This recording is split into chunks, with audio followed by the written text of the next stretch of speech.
শীঘ্রই দেশে ফিরছেন শেখ হাসিনা। জানালেন তিনি নিজেই, দেশ থেকে পালিয়ে ভারতে আশ্রয় নেওয়ার পর থেকেই সম্পূর্ণ নীরব ছিল শেখ হাসিনা। তার দলের নেতাকর্মীরা কেউ পালিয়ে গেছেন, কেউ আত্মগোপনে রয়েছেন। দিশেহীন আওয়ামী লীগ নেতাকর্মীদের মনোবল ঠিক রাখতে নিয়মিত বক্তব্য দিয়ে যাচ্ছেন শেখ হাসিনা পুত্র সজীব ওয়াজেদ জয়। ঠিক আছে, শেখ হাসিনার পর আপনাদের কি হবে সেটা আমারও চিন্তার বিষয় না, আমার পরিবারের আর চিন্তার বিষয় না। আমরা বলেছিলাম যে আমার পরিবার আর রাজনীতি করবে না।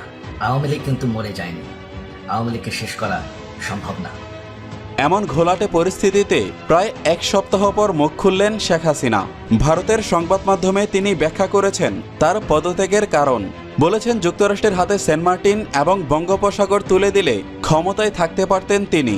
এ ধরনের বিদেশি শক্তি যেন প্রভাব বিস্তার করতে না পারে, সেজন্য সদ্যঘটিত বাংলাদেশের অন্তর্বর্তীকালীন সরকারকে সতর্ক করেছেন তিনি।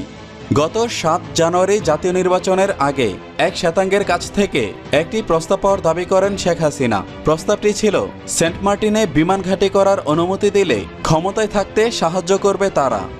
এরপর পদত্যাগের কারণ ব্যাখ্যা করতে গিয়ে শেখ হাসিনা বলেন ছাত্রদের প্রতিবাদ কর্মসূচিতে হামলায় লাশের মিছিল সহ্য করতে পারছিলেন না তিনি। তার দাবি পদত্যাগের সিদ্ধান্ত না নিলে লাশের মিছিল আরও ভারী হতো এবং দেশের সম্পদ ধ্বংস হতো। তারপর দলীয় নেতাকর্মীদের উদ্দেশ্যে বলেন, শীঘ্রই দেশে ফিরব ইনশাআল্লাহ। পরাজয় আমার, কিন্তু জয়ী হয়েছে বাংলাদেশের জনগণ। আমি নিজেকে সরিয়ে নিয়েছি। আপনাদের সমর্থন পেয়ে আমি এসেছিলাম। আপনারা ছিলেন আমার শক্তি। আপনারা যখন আমাকে চাচ্ছেন না, তখন আমি নিজে থেকে সরে এসেছি, পদত্যাগ করে নিয়েছি। আমার যেসব কর্মী দেশে আছেন তারা কেউ মনোবল হারাবেন না। আওয়ামী লীগ বরাবরই উঠে দাঁড়িয়েছে।